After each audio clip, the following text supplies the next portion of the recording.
everyone. This is the 14th of May 2024. My guest today is Colin Preston. Hi Colin, thank you for being here. Well, thanks for having me. Colin is a musician, composer, producer. He has his own recording studio and he's sound engineer. And also qualified teacher of, I just heard this recently, that you qualified teacher of music technology and sound engineering, right? Yeah.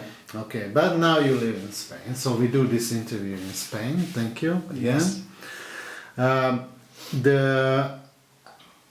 wanted to talk to you about the digitalization of the music industry from analog to through digital all the end to the AI, from a sound engineer perspective mostly. So what I remember in the 70s or 80s, sound engineering was something like, to me, like I remember those clips from the Philips studio audio research lab. There was two guys, one called Dick Raymakers and the other one was Tom Disavelt. They were like two engineers who were playing with like huge oscillators, you know, in a lab basically. And the tapes were already available. They were wearing these white robes, you know, and glasses, and they made notes and things like that. They were pushing cables from here to there. Sure. So I wasn't around then, but I can imagine. I can see the white coats now. Yeah, but if we go back to earlier, how the music formats has been changed from analog to digital, Right. I think the sound engineering is something which was already been there from the very beginning when they built the first radio station studios, I guess. For sure. So what is your definition, what is a sound engineer, if you want to simplify it, what is the sound engineer doing in a production, like in a record production, for example? In a record, well, how does it start off? I think my introductory to recording and engineering was during the tape process, the multi-track tapes. Mm-hmm. So the sound engineer's job would be to mainly to configure their equipment, to figure the tape recorders, to set up what they called the bias adjustments, and make sure the patch bay was working correctly with the console. So that in the olden days, you had like in recording studios, you had multiple people working in a studio recording environment. When I was introduced to recording, probably I was around 14, so that would have been 78. My dad's a musician, and he had a rock and roll band. Mm-hmm. So I'd frequently come into the studio and see them record. And then I learned that there was various people doing different jobs. You had like a mixing sound engineer, you had somebody looking after the multi-track, someone making the tea, which is really important, especially if you're in an English studio. So people had different roles. Nowadays, the sound engineer really has multiple jobs. I think that's the same with most industries. You end up being the plumber, the electrician, and the plasterer all in the same house. So this is what happened to me. I approached the sound engineering initially as a recording engineer.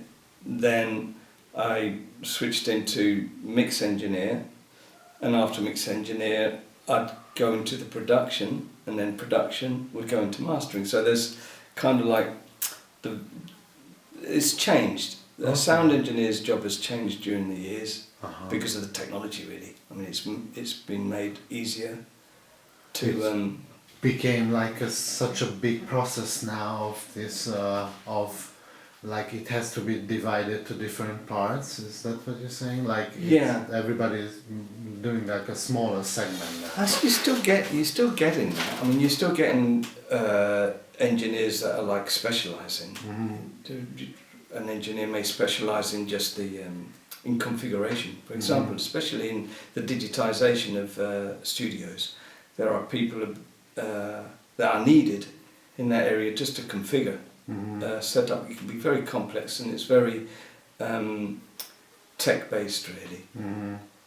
And then you get the engineers that really would like to be more involved in the creative process, which is the mixing and the production. So you still get people in specialising in the areas of sound engineering. I see. But I think most people who are recording music these days are a bit of jack of all trades, they call it. You know, where they're kind of learning a little bit about everything and using technology to help getting the product out, which is what it's all about at the end of the day. Does it sound good? You partially answered my next question, which is like I wanted to ask like who's typically become a sound engineer. I have this feeling like a lot of musicians becoming sound engineer after they stop playing on stage or they got more interested on that part of the process. They own a studio, maybe if they collect money, so they invest in it to have a studio or something. But is this, I think I can imagine like in the 60s, 70s, it was like a very technological driven things, like a lot of pioneering of the engineering also, and a lot of electronics knowledge was involved, like building your own amplifiers and things like that. Sure. Do you also have this? No, but do you know what? I took a course in electrical engineering, thinking it was more to do with electronics to do exactly that, to help me understand fixed build amps or whatever. But it transpires that that's not for me. Electronics and electrical engineering, I think they can be quite separated these days. I don't think you need to have much knowledge electrically or how things operate to do the sound aspect of the production of music, especially if you're talking about music. If you're going to be taking your sound engineering level to acoustically treating a room, then you would have to take it to a physics and electronics level. But they're the two different types of sound engineer as well. I think you find you have sound engineers that are specialising in numbers, really, in calculations. For example, you might want to design to get rid of sound in a car or whatever. You're going to have to look at a lot of readings, oscilloscope readings and frequency readings to understand how to develop the right products for that environment. So that's one type of sound engineer, or an acoustics engineer. Acoustics engineer. That's another side of the industry, if you like.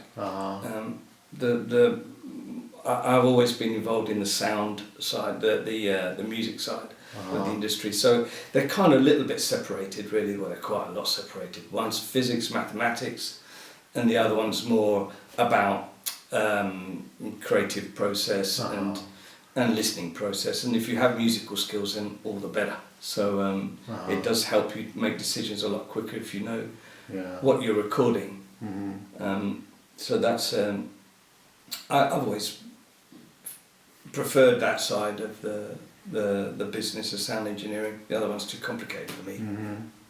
I always consider this like that this is a kind of elite job in the meaning of like the music industry as we think is a very well paid industry. Like these guys are working with the high tech, very expensive instruments, sitting in front of a huge switchboard, pushing the levers and things like that. And how did they get there? Yeah. How did that person get there behind that? And everybody's listening to the guy and doing what he wants. He's the boss in the room. And what I saw like recently, like it's very similar, but the guy sits in front of a computer, or sometimes they're doing it home, you know, Yeah. and things like that. So it looks like this process or the job itself or the industry or this part of the industry is more like democratized, like more accessible for Yeah, many definitely. people, and it's also makes it a little bit the profession, maybe the quality is lower, the competition Yeah. is different. How do you experience on your own career, like what's happening today? Is it like um uh, wants you to change a lot or learn new things a lot? You also doing through a transition? Wow. It's it's tough to answer that one because to develop skills in sound engineering, it's always best to have a musical background. I've always felt that, and I think if you've got a good musical background and you're not really tech orientated, you will be okay, because tools today are helping a lot more the creative process. For someone who hasn't got a great engineering or great technical background. So I think we're seeing a lot more. We're seeing thousands and more releases musically that are done by guys, girls in their homes with a laptop and software, and are churning out good product, good sounding product. You might not like the music, but when you compare the recordings of today to how they were 50 years ago, or even 30 years ago, you'll hear that the results are much cleaner. They're a lot tighter. They're a lot more powerful sounding than they were back in the 70s or 80s using tape. So yeah, we're getting a lot more music productivity. Not to say that it's better or worse. I think just different. I'm always listening to new music that my kids are playing, and I try and tell my kids that, you know, that if it's a complicated engineering or whether it's a simple engineering process, but has become a lot more accessible. Really, I can't think of how many people I've helped out with setting up a computer and a microphone and a sound card. I've done it quite a few times. I'm probably going to do it for you too. There's some great tools and they're free. It's incredible to think that. Yeah. Right now, I just did earlier this year. I did 16 songs for a musical, which I had to program, play the instruments, record it, and I gave myself a little test. And with this project, just doing the project all with free software and no cracks, no pirated software, nothing. It was just free software, and I was stunned. I had brilliant grand piano VST samples, brilliant drum sounds, a great DAW, digital audio workstation that would be, which is equally comparable to the most expensive systems that are around today. You can basically spend thousands and thousands. You can go to a shop or a website and download thousands and thousands of pounds worth of software, and you not realizing that you could get the same result free. So that it would help if somebody would guide you, but even then, on YouTube you will find people that can help you, guide you to set up your own studio as a musician. You're just starting out. I think it's I think there's a guy that started about 8 years ago who says it all really in his videos, a guy called Jacob Collier. I don't know if you've heard of this guy from London. He says the reason why he was able to get so much content out there because of the timing. YouTube, free software, free editing video software, And he, in that particular moment of his career, he was able to take all of this content, software content, and produce amazing results. So, having a musical background, he's got this particular guy's got a fantastic musical background. So he was able to use all the software to boost his content and his views, which are now millions. They're into millions now. It's worth a look at. Yeah, okay. What's the name again? Jacob Collier. Jacob Collier. We will put it in the video description. Yeah, it's using Logic, which is not, I don't think it's free, but it you can certainly use programs like this to answering your question about how does an engineer get to be wanting to be an engineer if it's from a musician.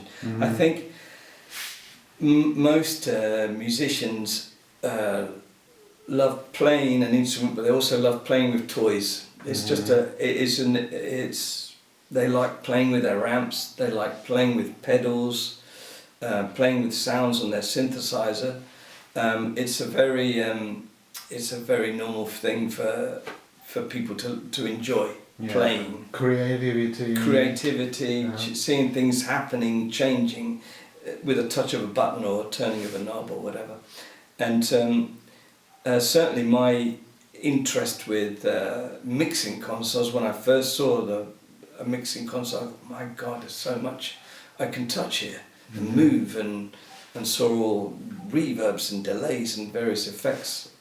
And I think that's it. Kind of you're interested into experimenting and playing, really. I mean, that's what it's about. You're playing and you're enjoying it, and then you're seeing a result with it. You think, oh wow, this sounds something that I like.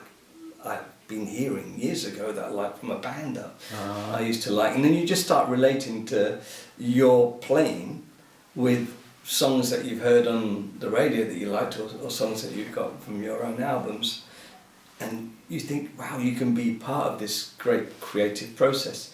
So making music with something you enjoy playing with. So I think this is a lot of musicians go into sound engineering because of that, really.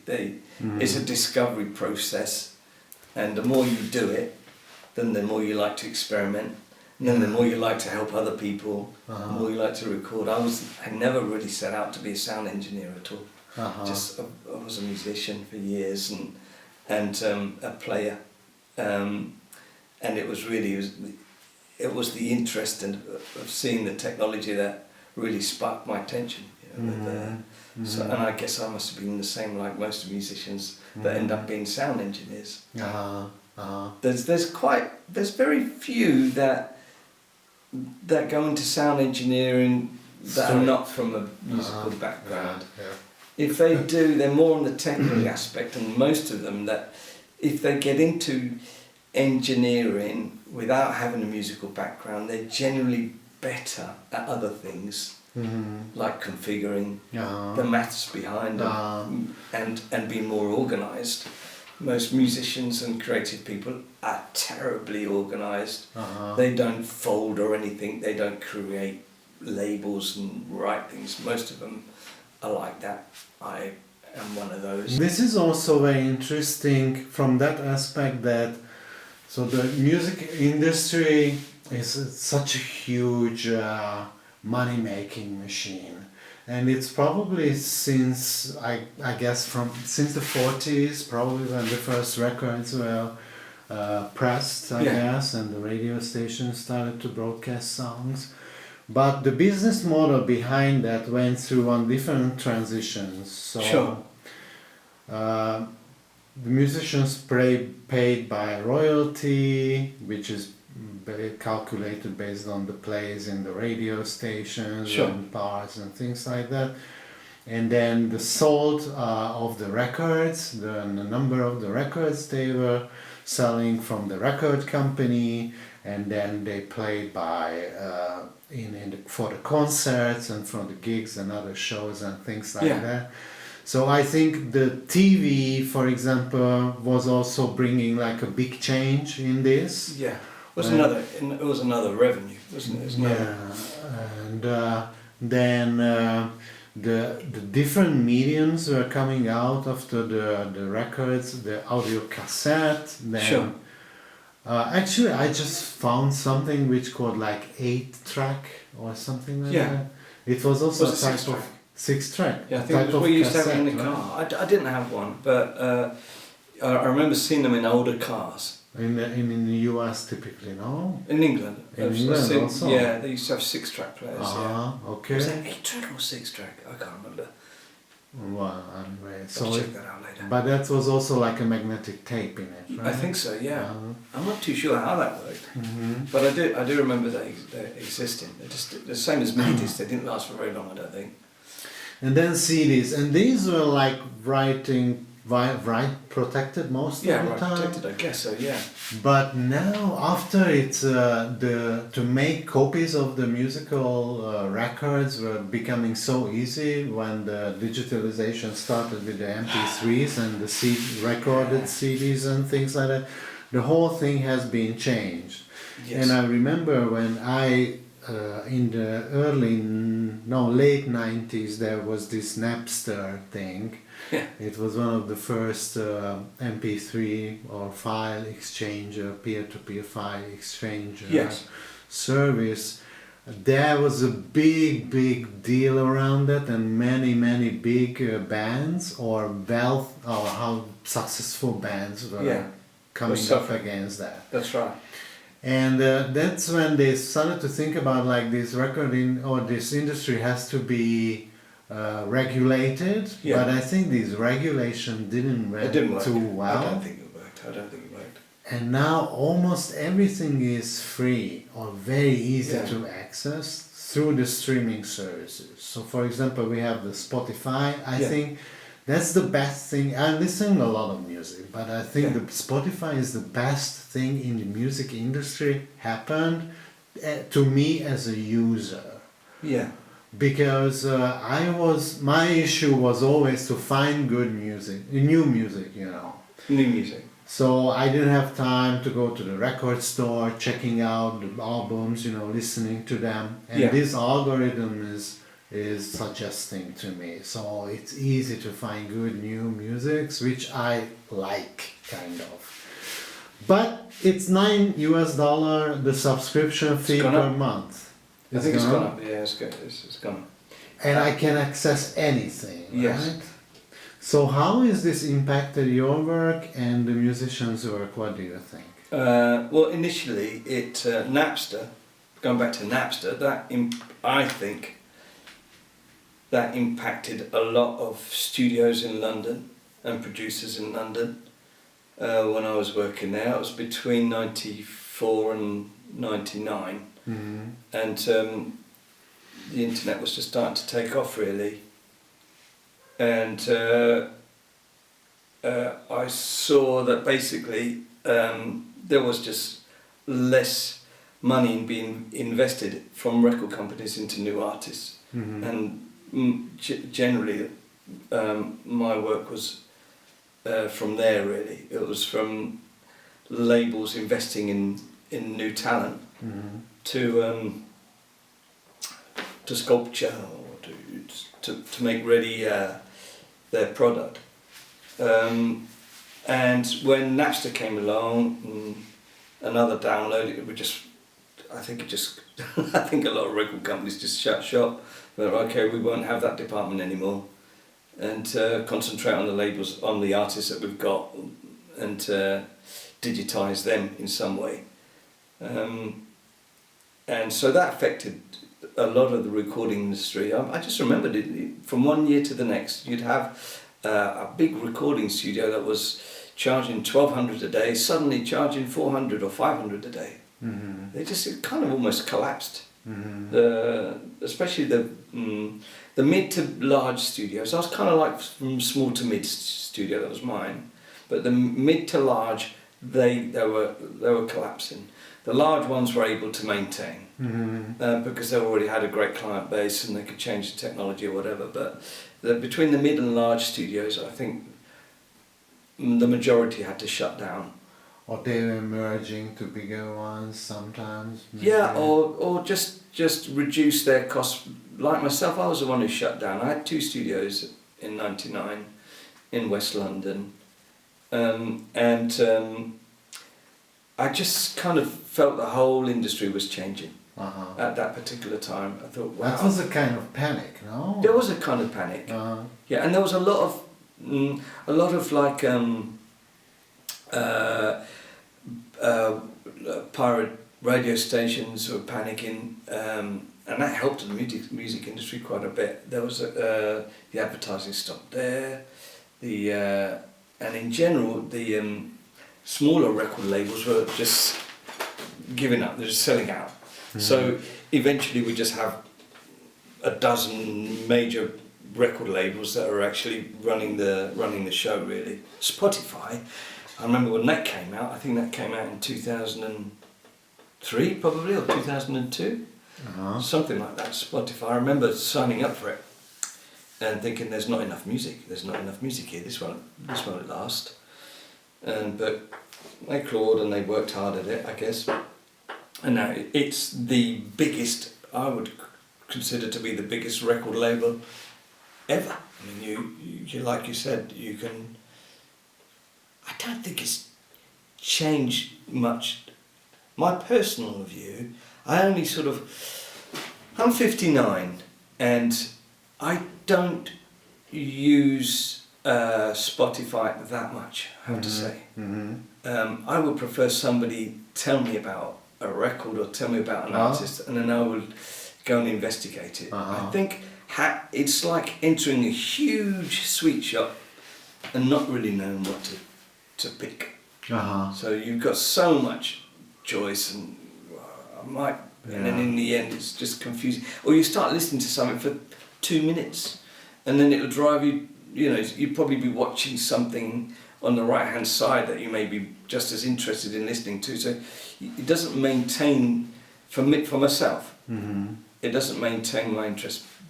I've got 13. My daughter's 11 and 2 sons are 13 and 15.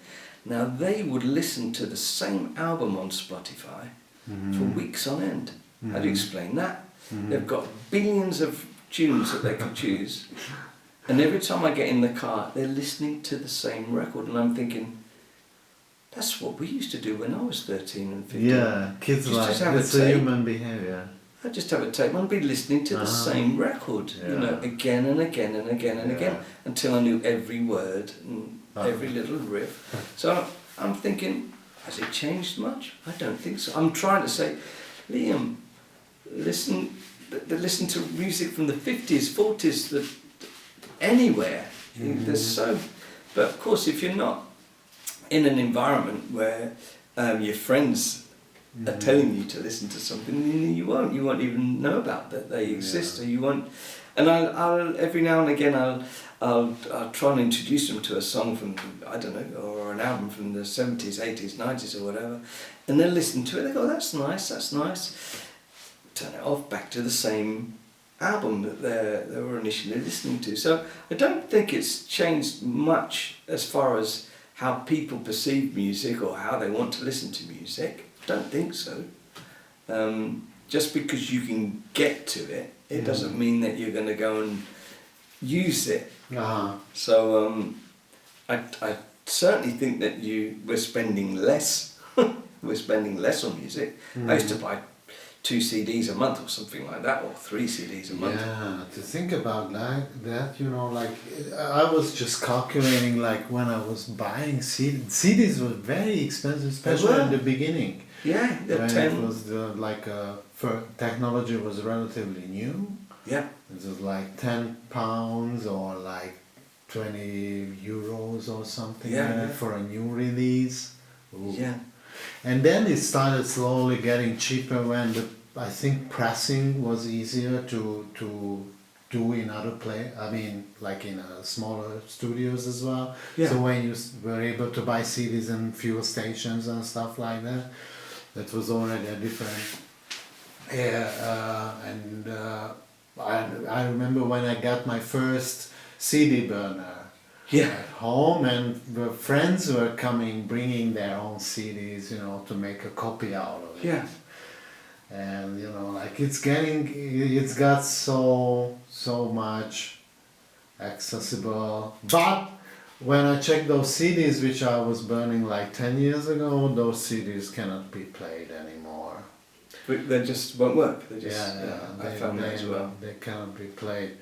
What do you think about the next big fears? What I experience is just pretty new. I think we don't even know too much about it. Like how they started to train AI models for musical creative processes, like creating of musics. There are several tools available online for free for tests and things like that. Do you see any future which could compromise the original human authors or composers? You see? Yeah, definitely. I don't think it's a bad thing. I just think it's a different thing. I just my personal view is that we've always had help create musical content with technology. And the only real difference is that it can do it a lot quicker than what we over the years we've been accustomed to having. So I did use AI for producing this musical that I was talking about earlier, which was basically extracting sounds from already created music. Which it's going to be a big long battle. I think the law side of copyright control. I think that's going to be very difficult. I was looking into a program the other day where just by typing what you wanted to hear without using any artist name or whatever, you could just say in a country style, for example. Nobody's got that copywritten, you know. So in a country style with words that are from spiritual or whatever, and the song was created. That was astounding. I couldn't believe my ears when I heard the content. Wow. It was a finished song. And I quite liked it. Nothing wrong in that. I don't think. I know there's a lot of people that would be dead against that. A machine would be able to create something, but I do think a lot of people think that their works are somehow kind of like amazing magical compositions that have come out from a person, and they suddenly feel that they have the right to that product. Somebody told me about copyrights and whatnot, and have you got it copyrighted? And I said, there's so many people designing things that are not music that have had a huge creative input, and they're not worried at all about it being protected in that way. I'm talking about, I don't know, architects and engineers, and there's some fantastic minds that we don't have the same concept in music. So I don't, personally, I've helped so many artists create songs, and they have been not great successful, but they've earned money that I have not worried in the slightest that I was able to help in that process of creativity. I just think I've only just received it from other people, you know.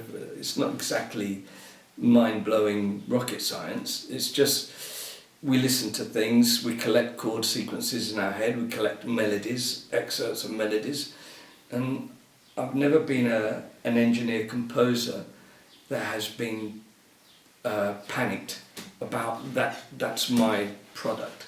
You know? So I guess I'm not this. I don't think I'm I speak for everybody.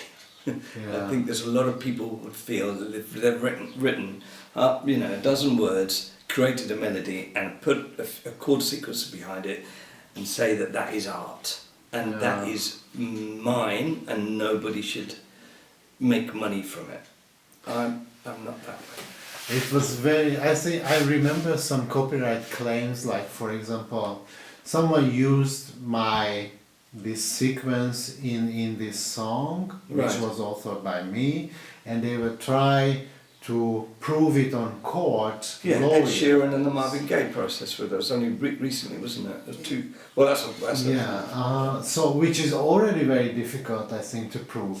But the AI also uses the same sequences or similar sequences, Yeah. same words. It could be. We have to relate to it somehow. Yeah, because it's trained on the original materials, right? Yeah. I can imagine like someone will try to claim like this is my song, this song's my I the same. could do that so many times. Uh-huh. So I've written probably over 300 compositions. Uh-huh. So and I could. That's mine. Oh, that's mine. Oh, that's mine. Let's see how I'd do if I tried to take them to court. That'd be a different angle, you know. But you know that what I just said that was mine. It wasn't really mine in the beginning. It was somebody else's. But yeah, I just think there's some people go a little bit too far in thinking that they're amazing, basically with their creative process. I don't think there's they should attach themselves too much to an art form and be a bit more expressive and don't worry about it too much. And that's probably why I feel about AI, the way I feel about it, because I'm not too bothered that it's a machine that's created something. If I like it, if I like it, that's what the hell, you know, that's great, you know. And if I like the artist has created an image for that music and I've enjoyed watching the video, then that's fantastic too. Yeah. And I don't really relate too much to having art being expressed solely by a person. You are not AI racist. No, not at all. I was thinking on more like maybe we were not fully listening to AI generated songs, but it would help in some aspects of your work, like sound engineering or producing or composing. To get the content out quicker, yeah. I mean, if I was, I don't actually work in the recordings environment much these days. A lot less. I've always had a passion for live music. So because I like meeting people, I like meeting musicians and being surprised. And so I don't. I'm not hanging around the studio very much. I don't. I don't know what the future's going to be, to be honest with you, as far as AI and studios and how they'll be helping out in the studio environment. I think one of the reasons you get into music and studio and recording is because you have fun with it. You know, if you was just to tell the AI machine to produce the drum beat or to produce the melody, I think it's taken a lot of the fun out.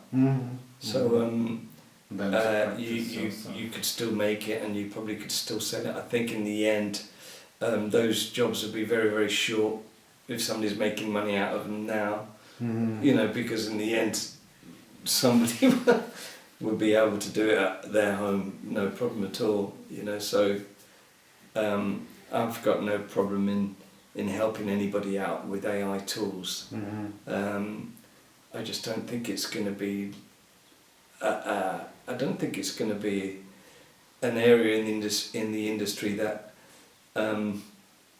It will destroy everything, like the whole human civilization, right? Absolutely not.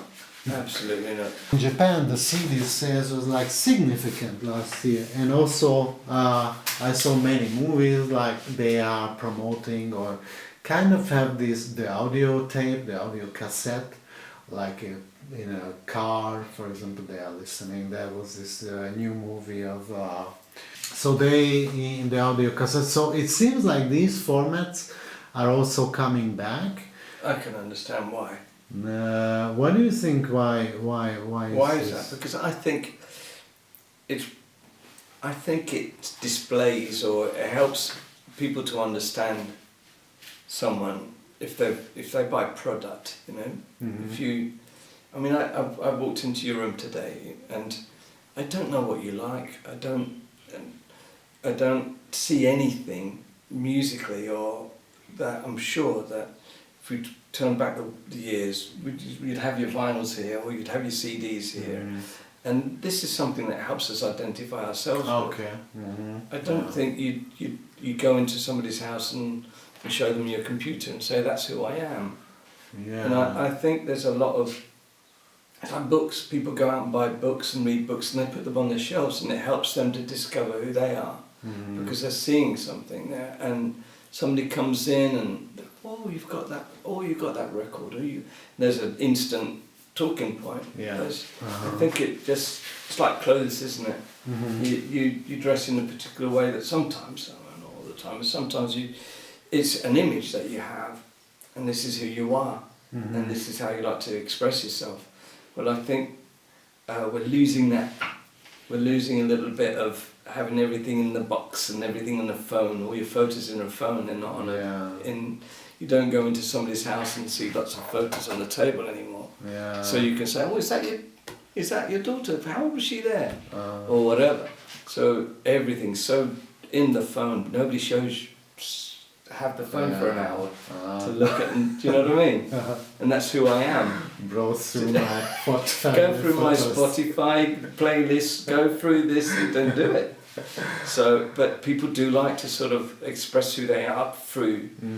That's just a theory I'm kind of thinking on now. Really. No, I'm sure it is because the musical. This is what I experienced also, like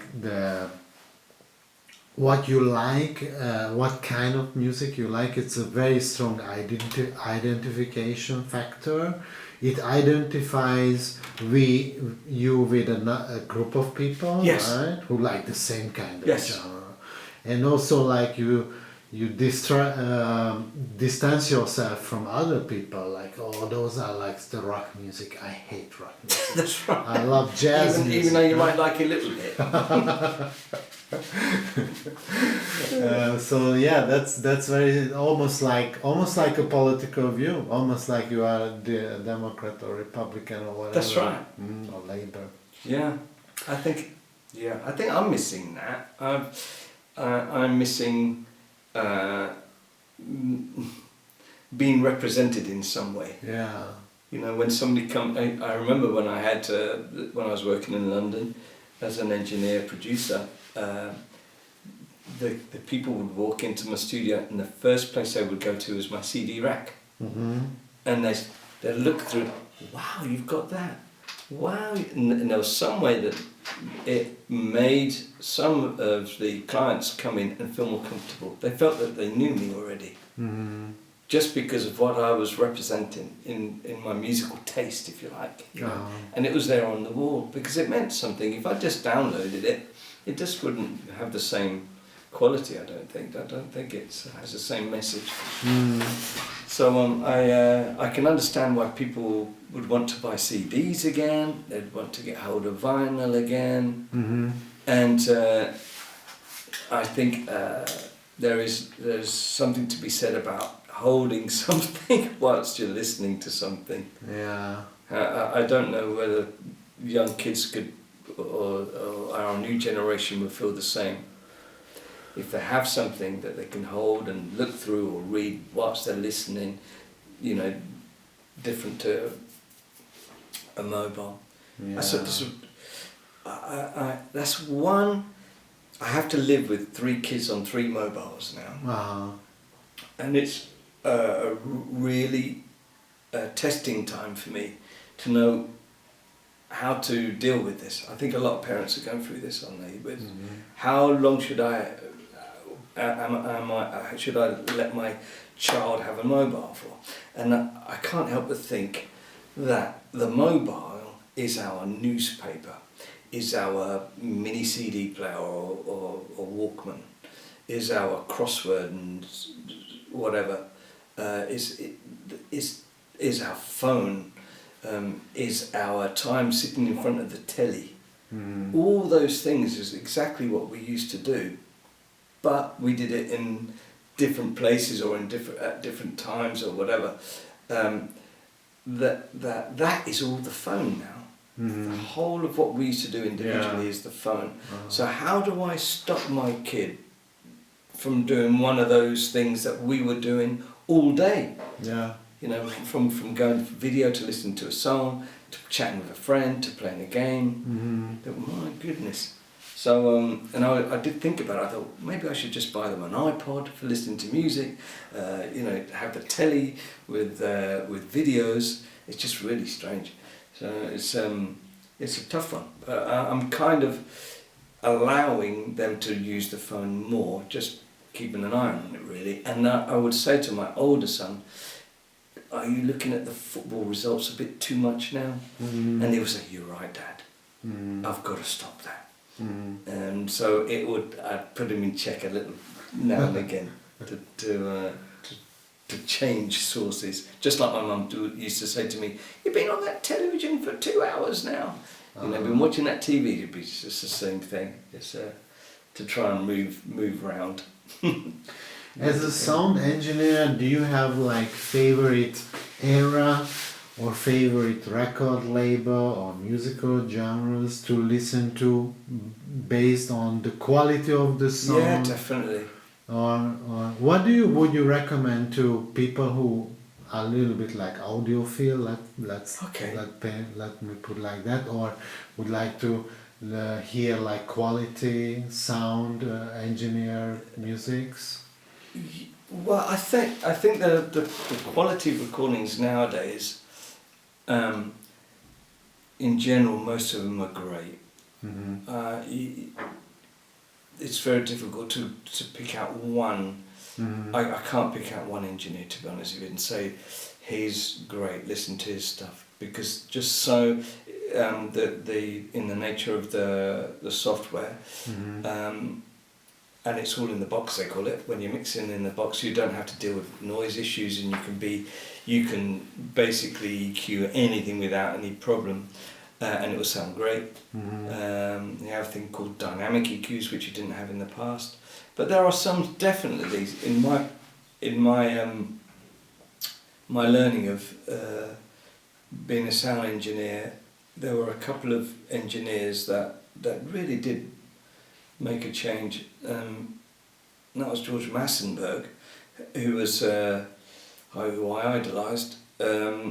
He basically was the founder of the parametric equalizer, and that really changed so much for music listeners that like to hear capas. What do they call capas? Capas is multi-tracks of instruments. Okay. So prior to the parametric equalizer, it was very difficult for hearing lots of instruments on top of each other and to be able to identify each one clearly, you know, for a stereo headphones or whatever. Okay. So I mean, if anybody wants to go back and discover where it all happened, how engineering really did make a giant step. When was it? 50s, 60s? No, this was in the late 70s. Late 70s. Well, actually mid 70s, I would say. Before everything was one soundtrack, most likely. No, you still get 4/8 track and whatever. You still be able to multiple the layer, but you wouldn't get the detail of each instrument separated, and like you would, like you can now with the parametric.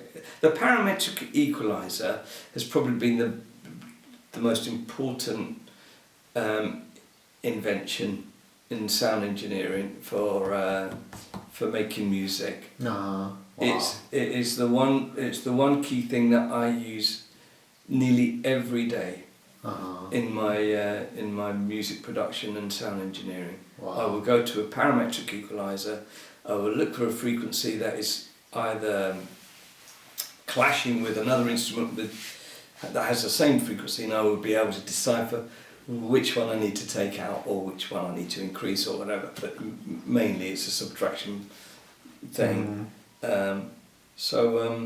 Okay. Yeah, that's if anybody wants to get into sound engineering, then I would recommend them to understand the principles of parametric equalization. Okay. It's an important one. Great, thanks. This is actually why I wanted to ask you, like, what would you recommend to someone who wants to get into this? But then I would also ask you, like, to give to the listeners some kind of suggest something. What was recently you felt it's very important, or it's some kind of revolutionary, or really, really good quality in the music industry or in general? Like, what would you recommend for people to check on websites, whatever, artists, record labels, do you know what? technology? I would say that I'm not a great music fan. Never had a great collection of records. Can I interrupt? Sorry. Is this happening, like you got a little bit like overloaded with because this is your work, you're listening a lot of music, you got a little bit overloaded, and in your spare time you don't want to listen to this because that's your work? It's if I listen to music, it's kind of work. I'm kind of, I don't disconnect. I don't disconnect and just listen to music for the sake of listening to music, which a lot of people can, which I feel really jealous, because I can't. It's work for me. I'm listening, I'm calculating, did he know that was going to sound like that? The engineer or the mastering engineer, would he have changed something? Would I have changed something? Why does this emotionally impact somebody and it not someone else? As in a rock fan that's listening to a particular bass drum sound that is not right or it is right. So there's so many factors that I'm kind of analysing during the process of listening. I see. That you don't really enjoy it that much. I'm so glad I don't know anything about videos and cinema, because I could still go and see a film and enjoy it. But I know I've chatted to guys who work in the industry and they can't sit through a film without taking it to pieces and say, the colour was wrong there, the angle was wrong there, the change of scene was wrong. Oh my God, that's such a shame, because you suffer what I suffered with music. I can't do that. I can't turn off. Okay, so we don't recommend any artists. I don't recommend you to get insanity if you don't want to. If you don't want to lose the enjoyment of just. Actually, do you know what? It's not all bad. You still can go out and enjoy. Last week I had to engineer a band for that I'd never seen before, and it was great. They sounded like the Doors. They had an old Philips organ and a Gretsch guitar and a Fender twin amp. So they had some old classic gear and they sounded great. And I ended up dancing, which is something I don't normally do. So every now and again you get a bit of a surprise. So I had my laptop. I was supposed to be mixing, but when I thought it was just sounding fine, put the laptop and have a dance, and I had a great time. So it can surprise you now and again. You don't have to get so, is that snare sounding right? Is that hi-hat? Should I take more low-pass filter out, high-pass filter out this? Or, there's loads of questions you could be asking yourself during a mix. Sometimes I finish a mix at the end of a concert, and it's wow. It was like a journey, because I'm constantly trying to improve something. Yeah. And sometimes as with any industry, you can go over the top, and you're not really improving. You're just changing things, and it stops you enjoying it, which is a bad thing. Oh, I love to see that you're enjoying your work so much. Yeah, and every now and again, if you can just imagine, I don't dance. I mean, I do a lot of flamenco music, so that doesn't. I'm quite limited there in dancing. But if it's like rock and roll or funky or something, oh yeah, I might as well enjoy it whilst I'm here. Okay. Okay, Colin, thank you very much Oh, you're very welcome. Being it's been here. an insight. And I will put descriptions in the the details in the descriptions. Yeah. How to contact you if someone wants, and don't forget to subscribe and whatever, comment. We would like to hear comments from you. How did you like the interview? And thank you for your attention. Thank you so much. Thank you so much, Carl. All right.